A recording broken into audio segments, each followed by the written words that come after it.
would love to just share something that I experienced, which was very different. Mhm.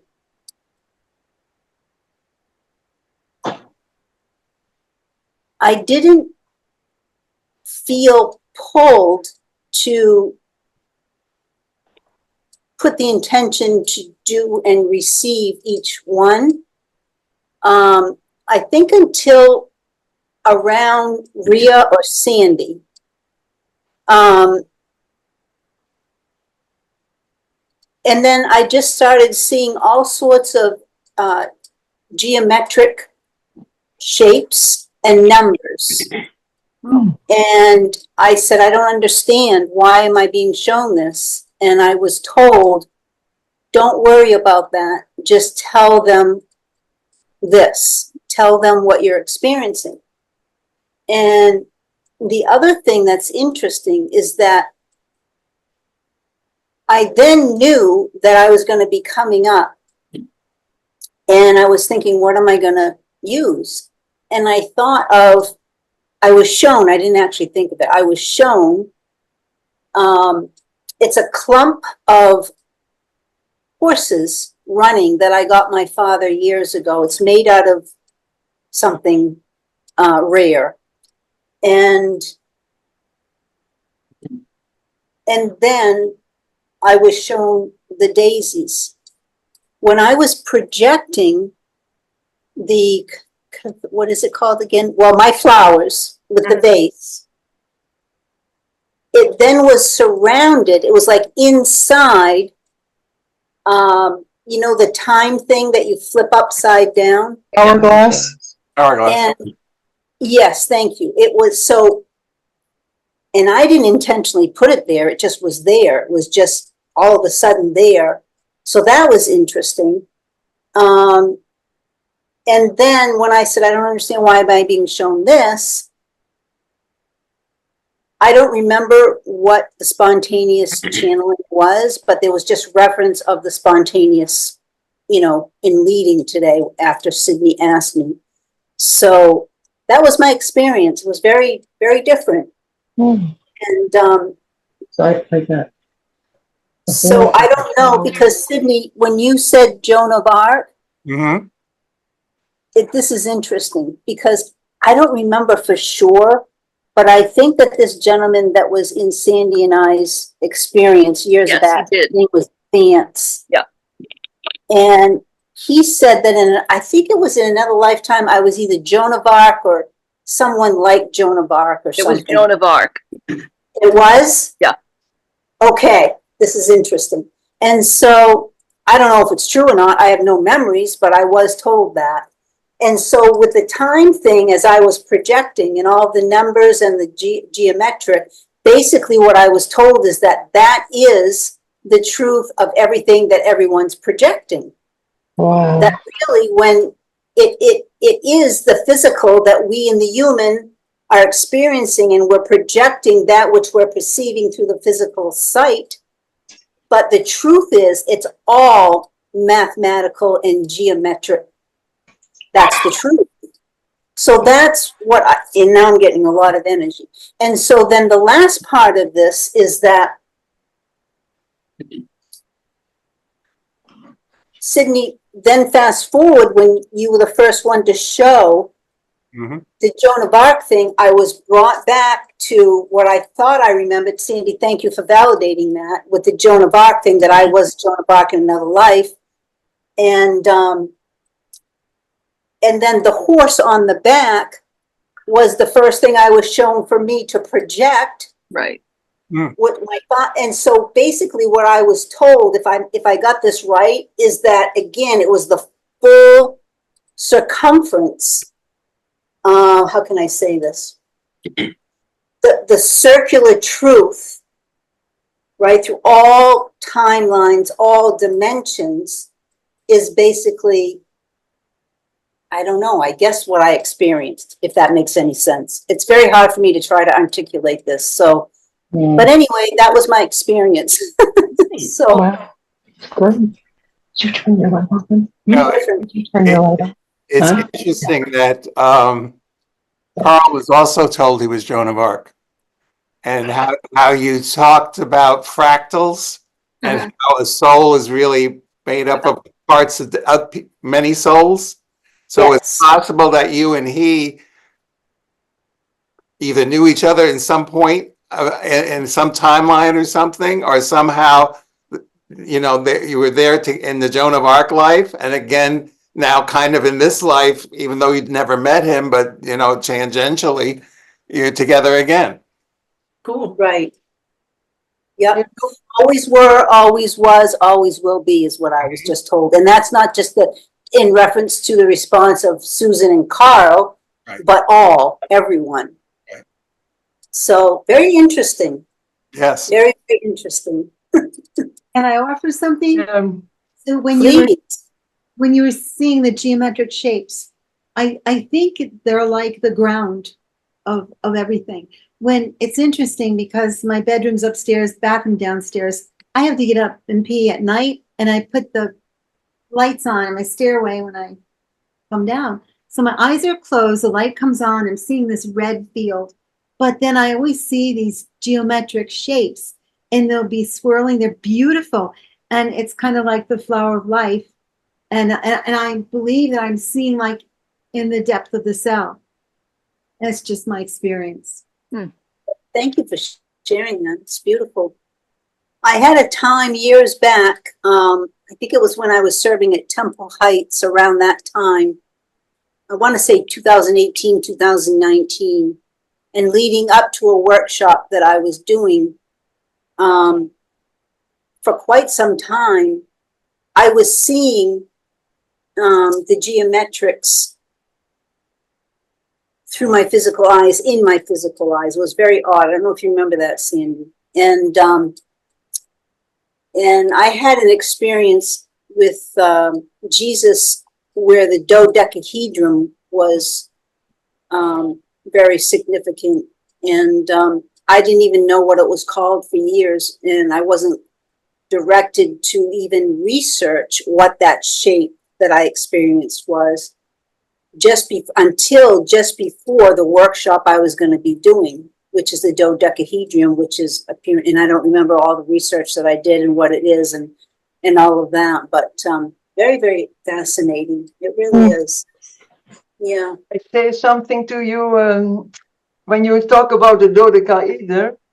That's the basic form in creation. And Rudolf Steiner put the dodecahedron in a kind of physical form. He put it under the construction of the first Goetheanum, the building that's here in Switzerland. Really? The Anthroposophical Society is. Oh. And when you are interested, also for Carol, as you speak about the geometrical figures, there was a Swiss medium, very, how can I say it?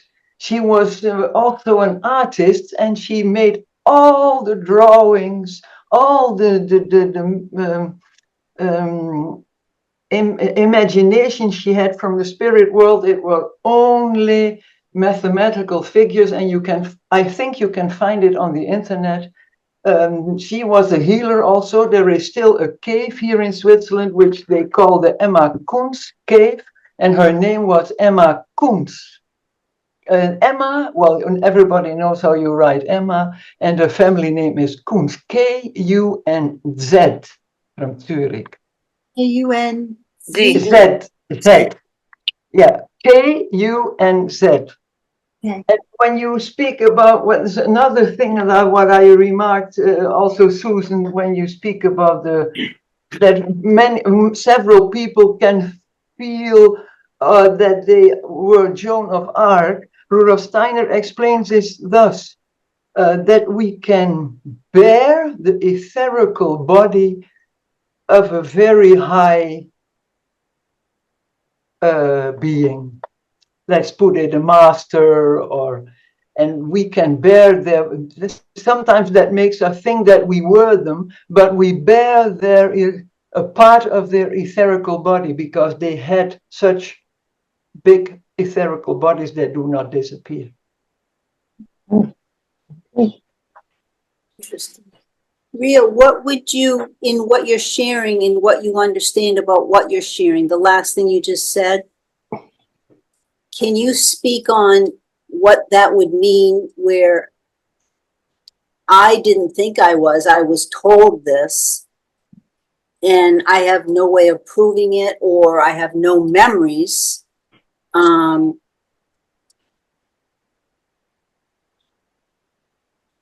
What would you say to that? Because that was my experience, where I didn't have an experience myself within my being as Susan or have any memories, but it was told to me.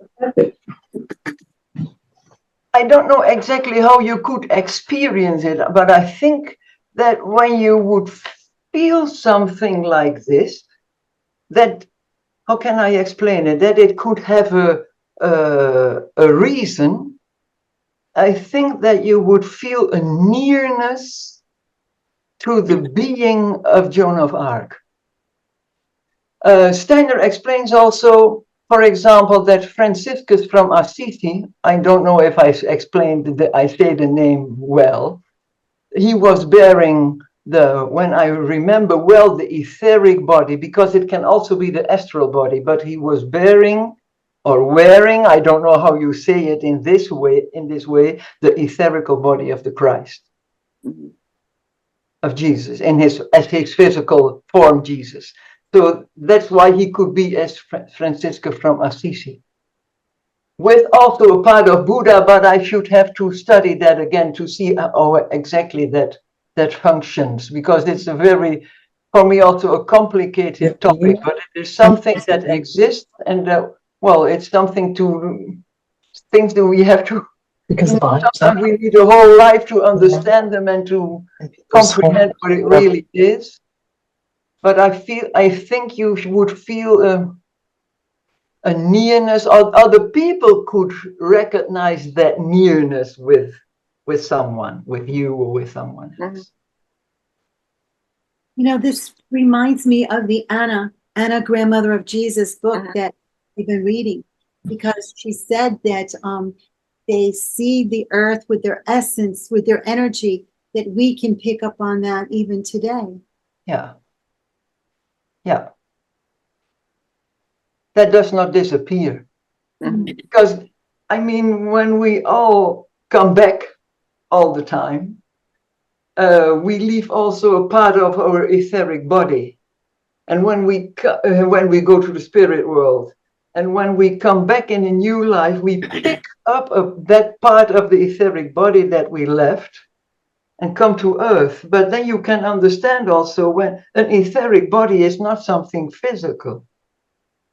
So when someone passes to the other spheres, there, to put it in my simple word, there can be many etheric bodies. And when there is connection. I did not speak English for a long time. So that when there is a connection, let's say with Joan of Arc, there is no distance in spirit. So then you, well, to put it in easy words, then you can pick this up. But I don't think that it is our own will to pick it up. I think it is, I might say, orchestrated from the higher worlds, because I don't think we will understand everything in life, how it works. As you're sharing this, what I'm being told in response to what you were just saying is that it is the geometrics and the mathematical equation that I was shown, that I experienced today, and what was spoke on what I was shown today, and that it never leaves the soul, it never leaves the matrix of the one. And so it's imprinted. Yeah. And so no matter what the soul is experiencing as an expression of the one, whether it's on another planet or another timeline and dimension, it doesn't matter, that is the mathematical equation and the geometrics, which is, again, I'm being brought back to, Rhea, what you were sharing about the dodecahedron being the foundation of all that is, I think is what you said. So that's basically what I'm being told. That's interesting. When I'm not mistaken, the dodecahedron is also in the Platonic forms. Yeah, it's part of the 5 solids. I remember that. Yeah. When I was Yeah. researching. So, yeah. And it's interesting because the experience that I had with the dodecahedron was a very powerful one that I had with Jesus. And I won't share it and get into it, but it's relevant in everything that you were just sharing. And I don't remember everything that you were just sharing, but yeah. It goes back to soul code, is what I'm being told, you know, with the work that we were doing with the collaboration and the publishing. It's, they said, this is not a physical book. This is publishing of consciousness and the soul codes. And so really that's, whether it's the soul codes of what I have channeled, of Mother Source's first mathematical expression of source, that everything is rooted from that. And they speak on the mathematical equation and all of that. So it's all very, very fascinating. Yeah, it's very, very fascinating. Yeah. Sydney, would you send me what Rhea, the part that Rhea just shared? Sure. Because I don't remember a lot of it, and I want to be able to like sit with it and I guess work with it would be Okay. a way to say it. I would really appreciate that. So, yeah. Interesting. Yes. When we meditate, it's also very helpful to meditate geometrical forms, because it helps to learn to really concentrate and to have these forms in front of you and form them with your thoughts. For example, the pentagram. And Steiner says this is well, mathematics. I'm not a mathematician. I don't know how you call this, but that's truth. When we meditate about something physical, the physical is not there is something behind the physical. But when we meditate the geometrical forms, that is truth, and we cannot. It's just as it is. A circle is a circle. A line is a line, and a pentagram is a pentagram. A dodecahedron is a dodecahedron. We cannot change it. It's just as it is. Yes. I mean, also in spirit. So when we meditate on this, it becomes part of ourselves. Let me put it like that. Because what? This is very, this is, Using geometric figures. again, I love how more and more during the services we're just sharing like this, because there's so much in what does come through. So let me just rewind, Rhea. When you first started sharing, the very first thing you said, I don't remember what it was, but I will tell you that as I had the experience today with the geometric shapes and the numbers, the mathematics, and everything that I was given, I was pulled to your paintings of spirit paintings, which I'm assuming are your spirit paintings. And I was told to tell you to start, if you choose to start putting the intention to not paint or draw the physicality, but the geometrics and the numbers of that expression.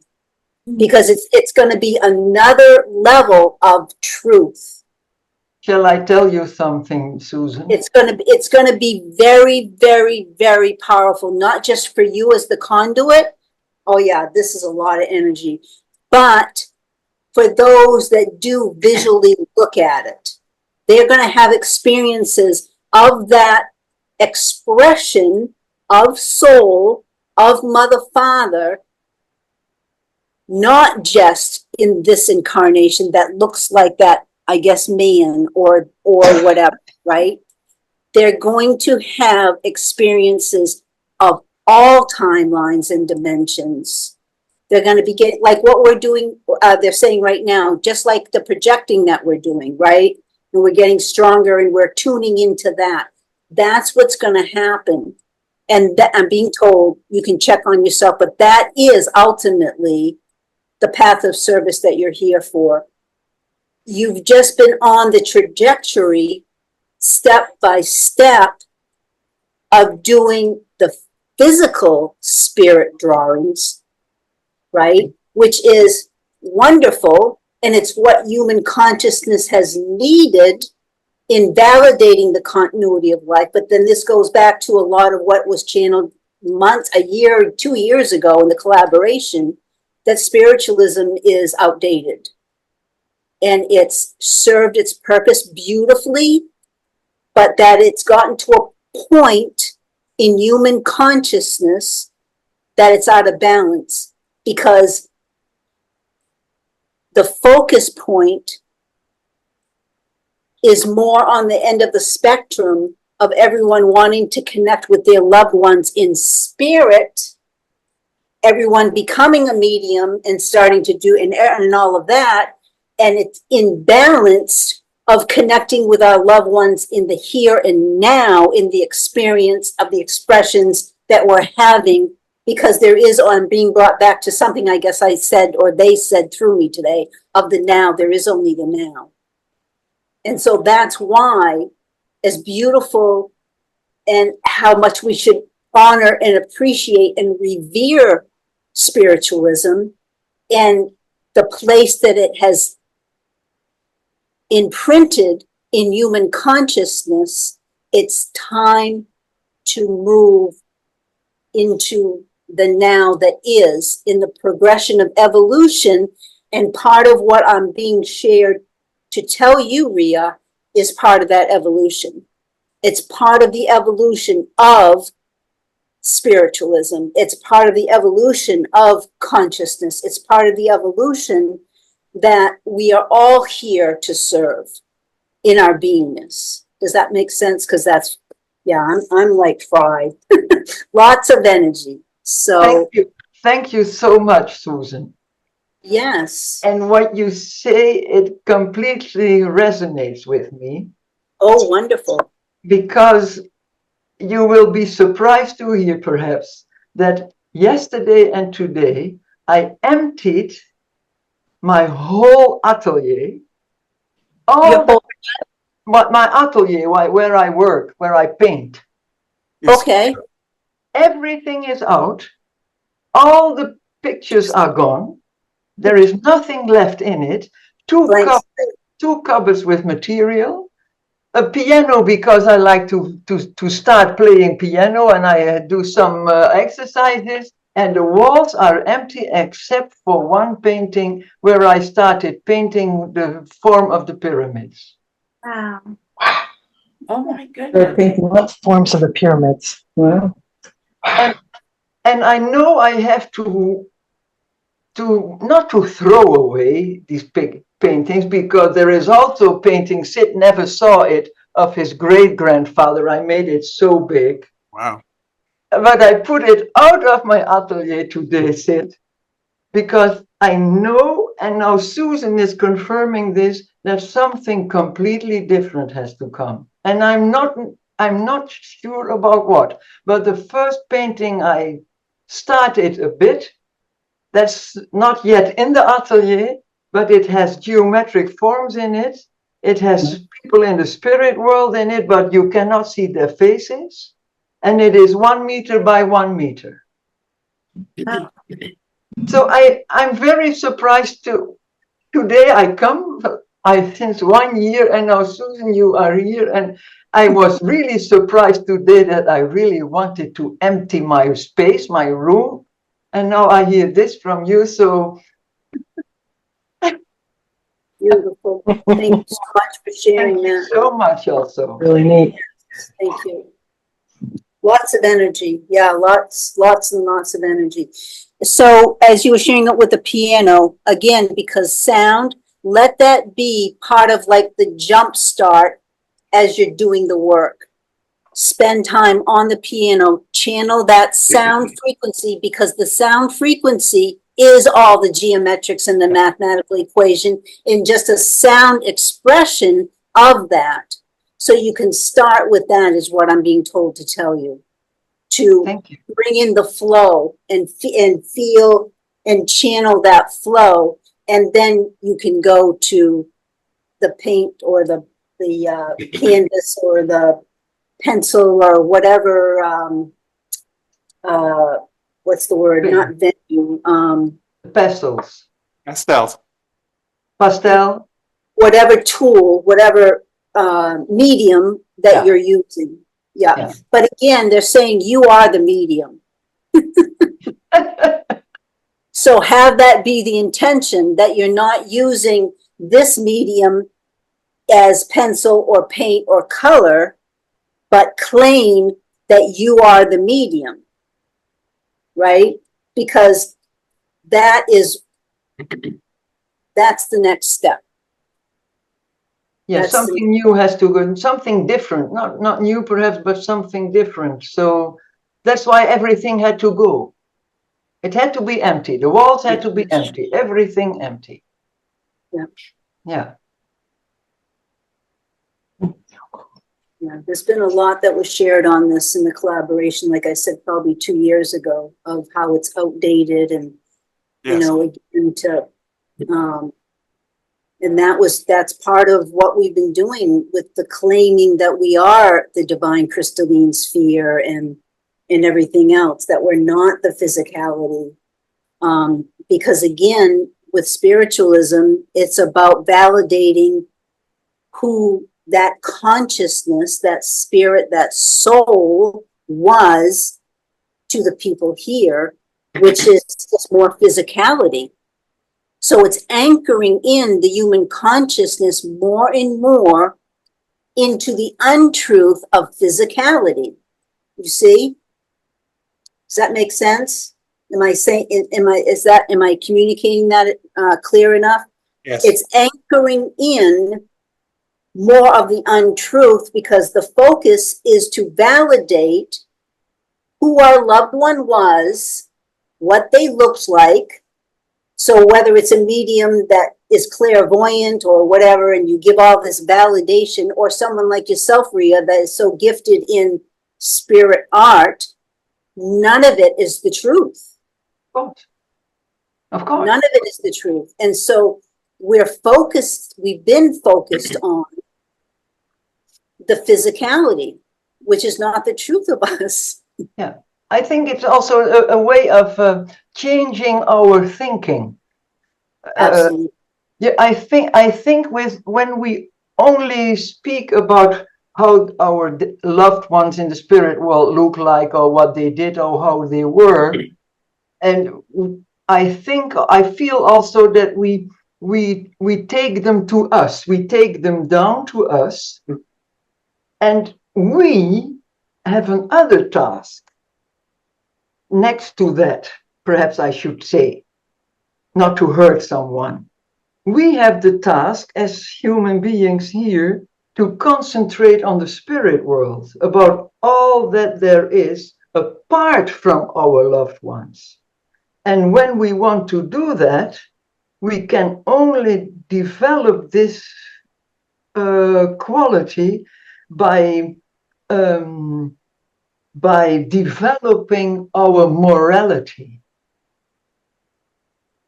Say that last part again, please. We can only develop this quality of reaching into the spirit world, the higher realms of the spirit world, by developing our own morality.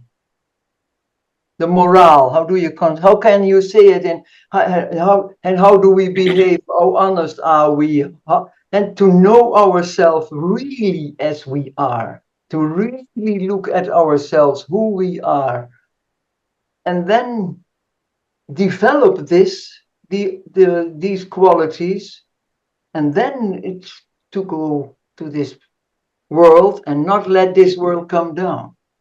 I don't know if I explain it well, because the most people would like to see our loved ones in the spirit world banging at the door and have them in, and see them. But then we do not accept that they are spirit now. We want to see them physical. But that's not how they are. They are spirit. It's not how we are as well. Yeah. So when we want to see them so, then that does mean that we do not believe in the spirit world. I don't know how to explain it. Perhaps I'm sorry for my English, but it's a bit, we should enlarge our feeling and our vision of the spiritual world. And that is only possible when we develop ourselves, not only our clairvoyance or mediumship, whatever. No, about the person who we are, our qualities, our morale. Mm-hmm. Do you understand what I want to say? And Are then, you saying we can get into touch with them. Are you meaning mortality? Are you No. meaning Morality. Morality. MORALIT epsilon. Thank you, Sydney. Yeah.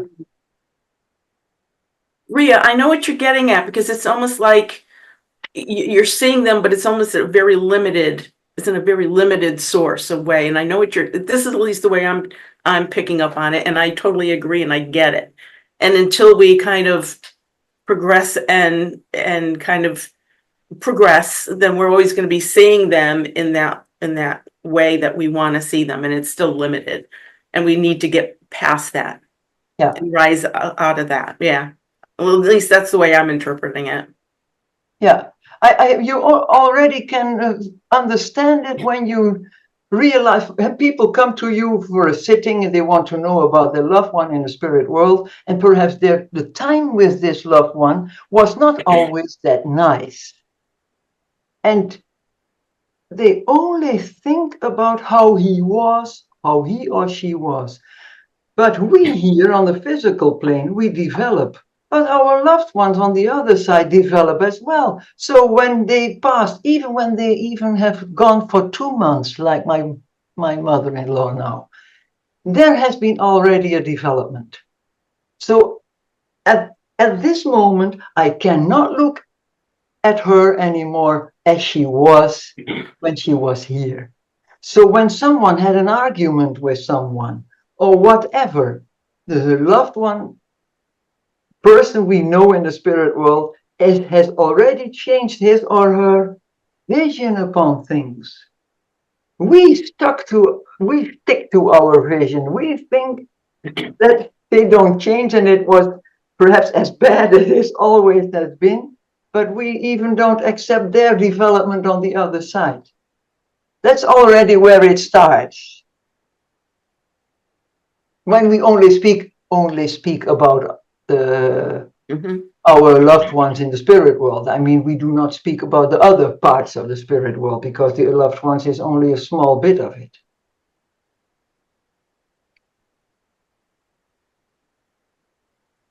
I think that we would learn a lot when we try to to see that we are all developing, even the higher beings. Yes, Even the higher beings in the far future have another task as they have now. yes, And the archangels, the angels are developing, archangels are developing into even higher beings like yes, us. yes. And There's nothing standing still. in response to that, I'll speak on things that have come through in the collaboration, which is humans perceive that we are ascending to Christ consciousness. And that once we obtain Christ consciousness, right, then everything's great. But because infinity and evolution is infinite, that even Christ consciousness continues to evolve. Yeah. Yeah. And yes, That's the word was, yeah. Yes, yeah. Yeah. Interesting. I love this. I love that we just share like this and merge. And when we talk about this evolvement, then someone asked me many years ago, a young man, and he was very into spirituality and all those things. And he said, Ria, I want to be an angel. You know what I answered? Because this is what it is. We as human beings are on our way to become, to grow to the angelic spheres. So we will become angels in the future, in the new incarnations of this planet. So it was a very nice question, because that's what our destiny is. Because it never stops. It won't stop. I mean, our goal is very, very, very far away. So the path is still very long, and we have a lot of things to do. Yet in my What I love understanding, about, and yet in my understanding, we already are angels. We already are Christ consciousness because we are part the of one that. I am. We are the one I am. And the one I am is all of source, all of existence, all timelines, all dimensions, and expressions of that, including humans, including bugs, including blades of grass, trees, and atmospheric clouds, and sun, and planets, and all of it. And so in the consciousness evolution, to remember that and be that, I think, is what you're speaking on, which is part of the consciousness evolution, to remember in this incarnation through human perception and consciousness that we are already the angels. We already are Christ consciousness because we are the one I am, but it's part of the evolution of remembrance of that truth versus that we're continuously, it's going to take a long time. And so again, if we, through our perceptual field, if that's the nutrients of consciousness that we're feeding ourselves, that it's going to take a long time versus just claiming right here and right now, they're referencing the spontaneous leading that you had me do today. So whatever that was, again, go back to that the now is the now and there's only the now. So if we're saying it's going to take a long time for us to become the angels when we already are, then that is the trajectory of divine remembrance and divine truth that we will experience. But the shortcut is just to claim that we are not the physical body. We are the divine crystalline spheres of loving light of Christ consciousness already, We're just having the illusion that a lot of people speak about through the perceptual field that we are the physical body and we are separate and all of that. And that is part of the engine of consciousness that is in service to the divine remembrance. It's all part of that engine of evolution, of creation, of infinity, and so on and so forth, is to my understanding. So fascinating. I love this. I just absolutely love